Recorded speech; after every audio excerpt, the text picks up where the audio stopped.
Yes, thank you. Katie Hocking. I'm General Manager of Operations and Process Improvement at Stockland Property Group. I've been with Stockland several years. My role really, the title's a bit convoluted, but the role was really to establish a compliance function and establish a business process improvement function. And I've also developed and led an outsourcing initiative as well. Before that, I'll touch on too, I was at UBS Investment Bank for around 15 years in various different countries. And one of the key things which I want to talk about today is the outsourcing project that I did there, where in both cases we started with a pilot, but then at UBS I moved out to India and set up a global offshore team of around 200 people, both in India and China and Poland, to service our global equities operation. So, I know we've heard quite a bit over the last sessions around automation, particularly, and also a bit on outsourcing. And I think a lot of the challenges and also a lot of the things that need to be considered are similar for both. Speaking about outsourcing in particular,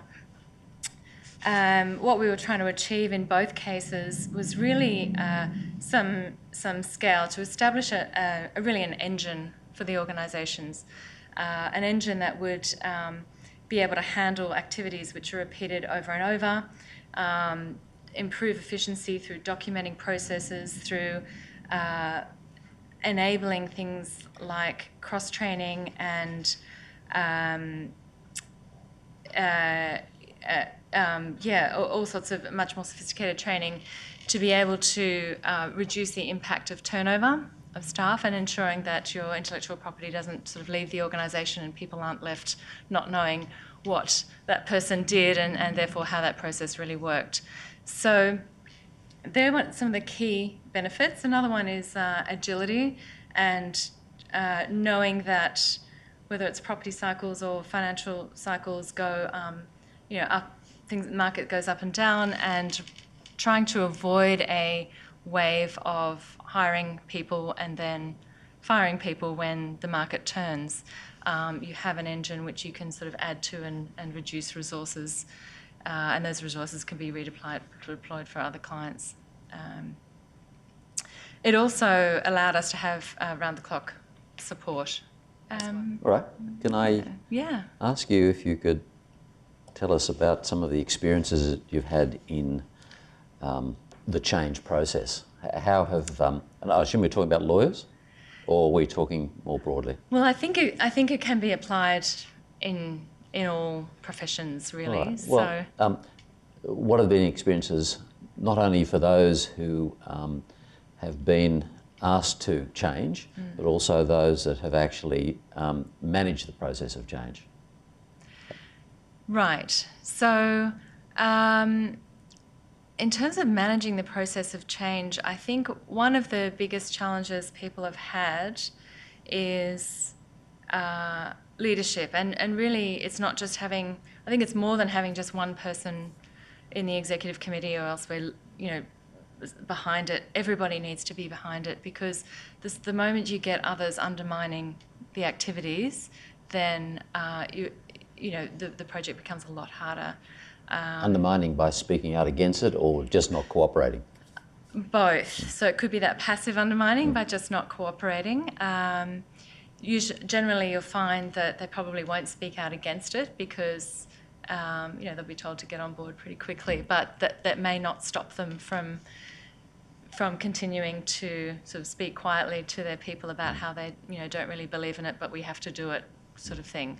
And that's really important. And I think it's important to have things like your key performance indicators reviewed and ensured that whatever it is that is going to be motivating these people and driving these people, that is aligned with the project. And really can't emphasise that enough, because there are always going to be, particularly with something like offshoring, which can be quite emotive for some people. Why is that? Why they become emotive? They can become emotive because it's jobs moving from Australia to elsewhere. And it's interesting, because you could say, well, automation is removing the job altogether. But it's funny how I've found in my experience that people have quite a different response to knowing that somebody in another country could be doing my job, and that's preferable to the organisation than a computer doing my job. Does that make sense? So I think there's a bit more of a emotive reaction when it comes to offshoring, and I think it's really important. Other speakers and Robin in particular has just touched on how do you position this change as something very positive for people, so that the fear goes away. And for some people may be affected in a way that it's just not going to be positive for them at all. But as much as possible, you can focus on on retraining people for other kind of roles, ensuring that perhaps you don't go. You take a look at all your vacant roles currently, and don't go hiring people on the one hand and then letting people go over here when actually those people could have easily moved, or could have moved with some training, and that's really supportive. And ensuring that employees have complete transparency on what's happening, within reason. Obviously, there's some things that need to be perhaps kept confidential, but that they're being taken on the journey, that they feel that they can express how they feel about it and participate in it and benefit as well. Yeah. And are these changes implemented immediately across the board, or do you look at running pilot programs to test the water? Yeah, so we've done, in both cases, we did pilot programs, and the benefit of that is that you can work out what type of work works and what type doesn't. And in doing that, you've got to be prepared to say, okay, we tried this, it didn't work, so we're not going to do it anymore. But at the same time, you've also got to be, I can't overemphasize enough the need to communicate, and also communicate successes. So always saying, we've tried this, this is what works, this is how you can make it work for you.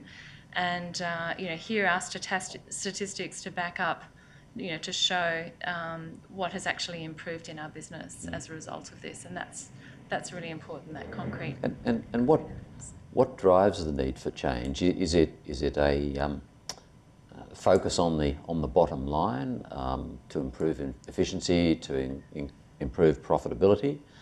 Or are there other factors at play that for example, lead to the decision to go offshore for part of the business?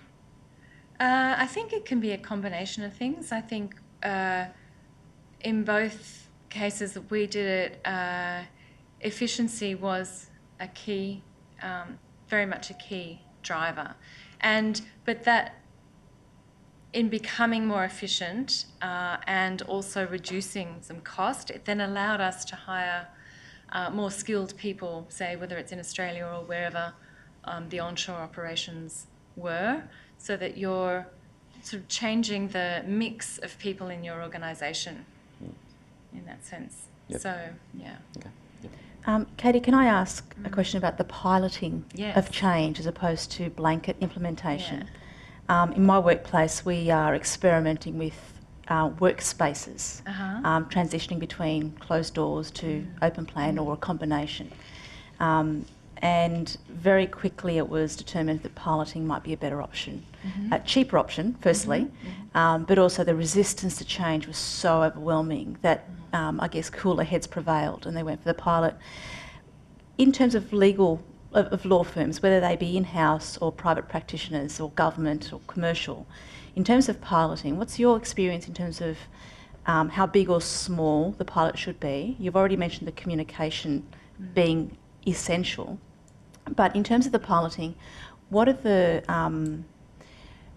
your thresholds for ditching what didn't work? Thresholds for ditching. How do you measure it? How do you measure it in terms of the communication when you get the feedback, as opposed to getting on board? If you get the resistance on the pilot, how do you tip the scales between something that didn't work because of the resistance as opposed to it didn't work because it actually didn't work? Yeah, I see what you mean. So I think it's important who you involve in the pilot. And I think that generally there should be people who are open-minded and willing to try new things. It might also be a good idea to throw in a few who are resistant to change as well, because if you can use that as a way to actually turn them into champions for your project, then a lot of your hard work is then over, right? Because you've already met and addressed a lot of that resistance. So, but you definitely will want some people as well who are much more open to considering that sort of thing. You listen, that you make sure they know that their feedback is being listened to. You can tweak things in that pilot, get further feedback until it's actually working well for the bulk of people, and they can then become your champions. And when does the pilot then get rolled out? I think you want to start your pilot with some success metrics. So you want to actually define what they are. So and measure things along the way. So when I've reached these, then we will make a decision as to whether we roll that out more broadly.